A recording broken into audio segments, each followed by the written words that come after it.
একটা ছোট গ্রাম, চারপাশে বড় বড় গাছ আর সরু মাটির রাস্তা।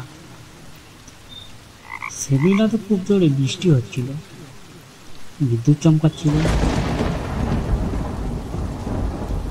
আর মেঘের গর্জন করছিল,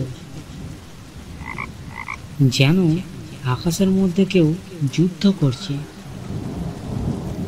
গ্রামে এক প্রান্তে ছিল এক পুরনো পোড়া বাড়ি। গ্রামের লোকেরা বলতো ওই বাড়িতে নাকি ভূত থাকে। কেউ রাতে কাজ দিয়ে গেলে তার অদ্ভুত হাসির শব্দ শোনে।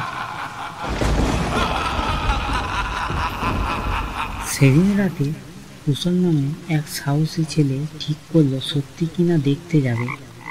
ছাতা হাতে কাঁপতে কাঁপতে সেই পুরাতন বাড়ির দিকে গেল সে।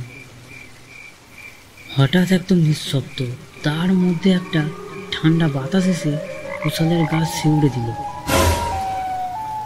তারপরে কানে এলো একটা ভয়ানক হাসির শব্দ।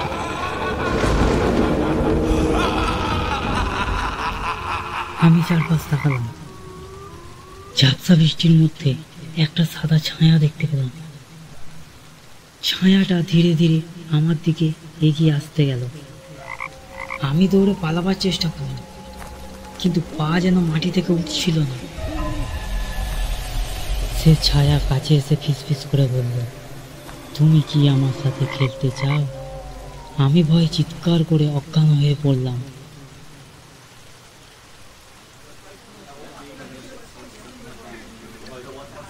পরের দিন সকালে গ্রামের লোকেরা তাকে পুরাতন বাড়ির সামনে মাঠে অজ্ঞাত অবসর পেল। আমি তখনও বৃষ্টির জলে ভিজে কাঁপছি। চোখ খুলে শুধু বললাম, আমি আর কোনোদিনও রাতে বের হব না।